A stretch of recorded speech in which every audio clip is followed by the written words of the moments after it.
Welcome to the Good Steward Law and Wealth Podcast, where host Ledly Jennings explores law and finance to help listeners become better stewards of their wealth. Each episode covers the latest trends and strategies in estate planning, elder law, investment, and wealth management. Tune in for the knowledge and tools for financial success and security. Welcome back to the Good Steward Law and Wealth Podcast. Glad to have everyone here. And today we're continuing our series on retirement accounts and your estate plan. And we're going to talk about the best account that you can inherit from anyone. What is the ideal retirement account that you can inherit? That's what we're going to hit on today. But to refresh our memory a little bit, previous episodes, and go back and listen to the previous two to learn about what we've already discussed. We started out with discussing IRAs and the new Secure Act and all the impacts that may have, and then how those IRAs would play with your trust if you make your trust your beneficiary. So those go in depth on some unique issues that this new law change has. But just a quick recap is when you inherit an IRA, it is now subject to a 10-year stretch. Now, this is only if, it doesn't apply to a spouse. A spouse can inherit an IRA and get a very good and long stretch of their payments. But if you're leaving your IRA ultimately to a kid or someone that isn't your spouse or underage or special needs, like most of us do, you leave it to your grown children typically, then they are subject to a 10-year stretch. And what that means is they have to withdraw the entire account out within 10 years. So think about the impact of this. If you have a $1 million IRA, then that entire $1 million balance has to be taken out within 10 years. So your child could do it, $100,000 per year for 10 years, or they could wait until year 9 and take it all out. But either way, it has to come out. And the impact of that is tax consequences, because this is all tax-free money or pre-tax money. So when they take it out, they have to pay the income tax. Meaning at that large amount, like most people's retirement accounts are, it would bump them up to the highest tax bracket in a lot of cases. So just an example, right now, I think the highest tax bracket is 35%. It keeps bouncing back and forth, but just say that 35, 37%. If they get bumped up into that, then your inheritance that you're leaving them is now reduced by that same amount. So if you can avoid it, you want to avoid it so they get 100% of your inheritance rather than just, 70% of it. So that is the downside of inheriting an IRA. And most people don't think about that because it is a new law. But we are lucky that Congress has given us one of the best gifts they've ever given us in the form of the best type of retirement account to inherit, and that is a Roth IRA. So the best account to inherit is a Roth IRA. Why? Because the tax has already been paid on it. Your child would inherit an account and not owe any tax on it. When they withdraw it, the tax has already been paid. So basically it's a tax-free gift. They inherit it at a 0% tax rate. So if I were to inherit a Roth IRA, I would give my parents or whoever left it to me a hug because it is one of the best accounts that you can inherit. And just why it's good for inheriting is because those taxes are already paid. So it's income tax-free, 0% tax rate, and there are no RMDs. Now, it is subject to that same 10-year stretch, meaning you have to take it out of the IRA account at the end of 10 years, but there's no RMDs before that time. So it could sit there and grow and grow and grow for that entire period before you take it out. And then when you take it out, there's no income tax on it. So a Roth IRA is a great account to inherit.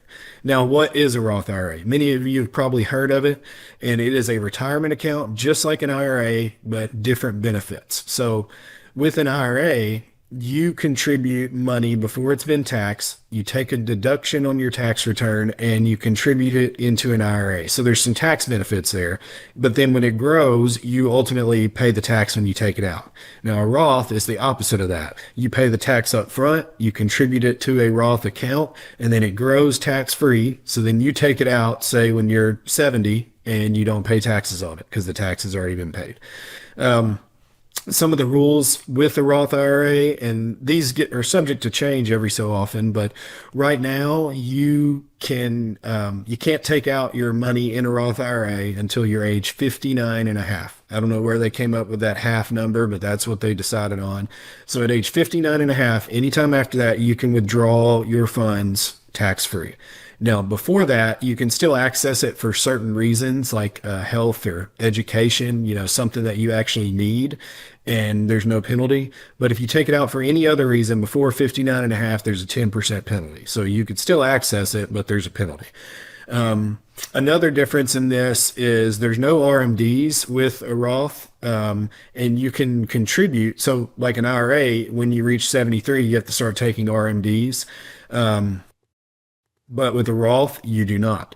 So, and you can also contribute beyond age 73, which is a little different than a regular IRA. So that's generally what a Roth is. Now, how do you contribute to a Roth? Well, the normal way is just you have to earn income. So you have to have a job, make money. And if you have earned income, you can contribute to a Roth. There's limits. I believe we're at 7,000 per year is your limit that you can contribute into a Roth IRA. So it's just like IRAs or 401ks. There's limits on those, but you can contribute up to 7,000 per year. And then there's also limits on who can contribute to a Roth. So if you are single, let me pull up that number to confirm it hadn't changed on me. If you're single and you make more than $150,000, you can't contribute to a Roth. So there's limits on who can contribute. Now, if you're married and filing jointly, then that number is 236,000. So if you make under those amounts, you can contribute to a Roth. If you make over those amounts, you cannot contribute to a Roth. Now, I say that most people follow the rules that way and think that, I make too much money, I can't contribute to a Roth. Well, that's not necessarily true because there are other ways to get to a Roth account. Beyond your contributions, you can do conversions. Some people, there's rollovers, or what a lot of people are doing now is called a backdoor Roth contribution. So what this is if you make too much money, then you can contribute your money to an IRA, not take the deductions, and then roll it over to a Roth. Now that sounds a little fishy. Sounds like you're skirting the rules, but actually Congress and the IRS have confirmed that this is okay. This is an okay method because the tax is still getting paid on it. So it's just a way to contribute to a Roth, even if you make too much money. Now, I would advise talking with a financial advisor to help you do this because there's a lot of little technicalities about when and how much that you can do this. So I would work with someone that is well versed in backdoor Roth conversions, and most certified financial planners are. So I would work with someone that is a CFP. The other way you can contribute is just a regular conversion. You can convert your existing IRA to a Roth. And there's all kinds of rules around this, but essentially you have to be able to pay the tax up front and then convert it. But a lot of people do that because it makes sense financially to do that. And you can also roll over 401ks or work accounts to a Roth account. But there's rules in how you do that and steps you have to take to get there depending on your financial situation. So just because you make too much money does not mean you cannot contribute to a Roth. So I just told you, this is the best account to inherit. Everyone loves a Roth. Then you may ask, well, why doesn't everyone do it? Well, one is that rule I just mentioned where if you make too much money, they think you can't. So a lot of people don't do it for those reasons. But another reason is people fear this sounds too good to be true. Congress is going to come in and change the law, and then I will have built my whole estate plan, retirement plan around this, and now it doesn't make sense anymore.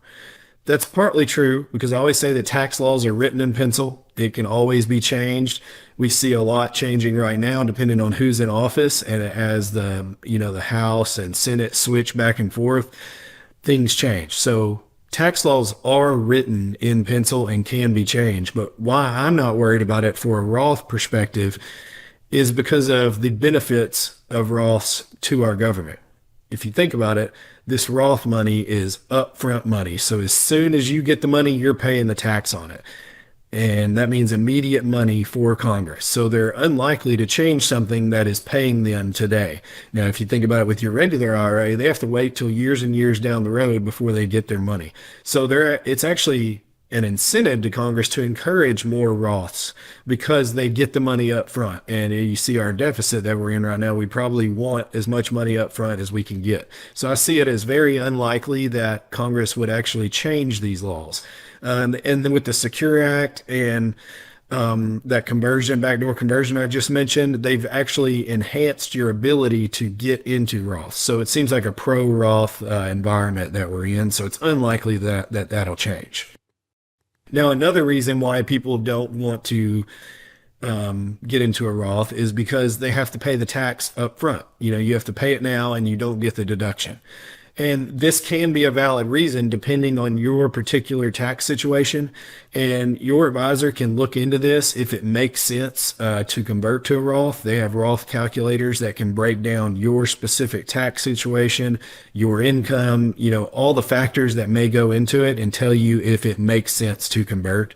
This particular podcast is just about the estate planning implications of retirement accounts. And we know that a Roth is best, but if it makes sense for you to contribute to a Roth is more of a financial advisor question. So certainly sit down and run that calculation. But if you do run the numbers, some of the things they take into account is even if you're paying the tax today, if you have a long enough time horizon, then that money is going to grow exponentially more than it would if you kept it in a Roth. So your ultimate take-home pay may be more if you convert it, even if you pay the tax up front. So in my situation, I am contributing everything to a Roth right now because of that exact thing. I think in the long run, my tax rate will be higher, and what I contribute today will be more valuable to me down the road at a 0% tax rate. So that's my thought process on it.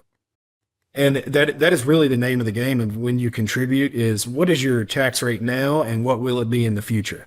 Now, a lot of people think that their tax rates goes down when they retire.